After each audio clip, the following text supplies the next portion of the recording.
Ghatkopar Ramabai bridge उतरताना पूर्व द्रुतगती मार्गावर एक क्रेन कोसळली। ही क्रेन भांडूपच्या दिशेने निघाली होती।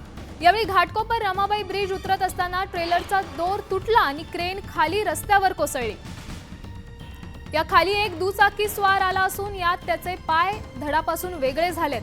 त्याला सायन रुग्णालयात उपचारासाठी दाखल करण्यात आलं असून घाटकोपर ब्रिज वाहतुकीसाठी सध्या बंद आहे। वाहतूक सर्व्हिस रोडने सुरू करण्यात आली आहे आणि दरम्यान या मार्गावर तब्बल 18 तासांपासून वाहतूक कोंडी झाली आहे। याचाच आढावा घेतलाय आमचे प्रतिनिधी श्रीकृष्ण ओटी यांनी। श्रीकृष्ण, अधिकची काय माहिती द्याल? किती नुकसान झालं?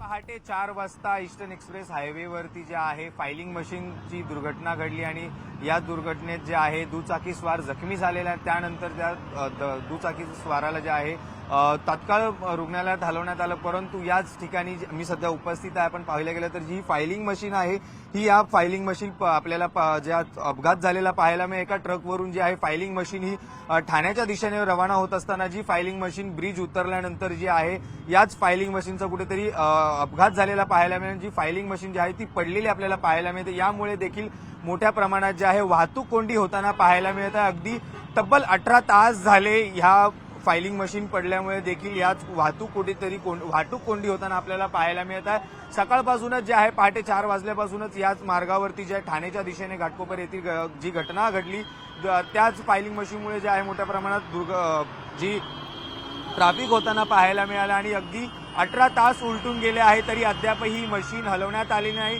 अनेकदा याच पोलीस प्रशासन असेल, महानगरपालिका किंवा अग्निशामक दलाकडून जे आहे फायलिंग मशीन काढण्याचा किंवा याच रस्त्यावरून बाहेर काढण्याचा प्रयत्न सुरू असला तरी परंतु ही फायलिंग मशीन हटत नसल्या कारणामुळे जे आहे अनेक क्रेन लावण्यात येत आहे। क्रेनच्या सहाय्याने देखील ही फायलिंग मशीन हटवण्याचा प्रयत्न सुरू आहे।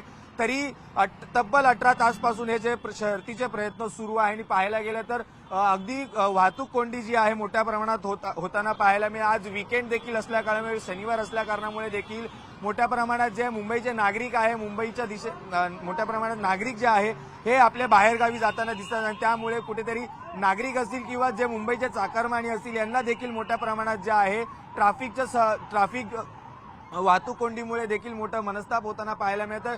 जरी पोलीस प्रशासनाकडून दुसरा जरी मार्ग सांगण्यात आला असला, एलबीएस रोड हा जरी पोलीस प्रशासनाकडून दुसरा मार्ग उपलब्ध करून दिला असला तरी दोन्हीकडे एलबीएस मार्ग असेल किंवा ठाण्याच्या दिशेने जो घाटकोपर येथील जे मार्ग आहे या दोन्हीकडे जे आहे आपल्याला मोठ्या प्रमाणात ट्रॅफिक होताना पाहायला मिळतं आणि कुठेतरी पोलीस प्रशासन असेल किंवा अग्निशामक दल असेल या दोन्हीकडून जे आहे मोठ्या प्रमाणात जी फायलिंग मशीन आहे, जी फायलिंग मशीन काढण्याचे प्रयत्न जे आहे अजूनही सुरू होताना पाहायला मिळेल। कुठेतरी सकाळपासूनच जे अगदी पहाटे 4 वाजल्यापासूनच जे आहे हा अपघात झालेला आहे आणि कुठेतरी तब्बल 18 तास उलटून गेले आहेत तरीही जी फायलिंग मशीन जी आहे ती काढण्यात कुठेतरी अडचणी येत असल्या कारणामुळे देखील अडचणी जरी येत असल्या तरी त्यामुळे कुठेतरी पाहणं हे देखील महत्त्वाचं ठरणार आहे। आणि अशी देखील माहिती येते की अगदी काही वेळातच जे आहे अगदी 4 तासात किंवा पुढचे काही 4 तासात जे आहे फायलिंग मशीन या रस्त्यावरून जे आहे बाहेर काढण्याचे अग्निशामक दल असेल किंवा पोलीस प्रशासन या सगळ्यांकडून जे आहे शर्थीचे प्रयत्न केले जात आहे।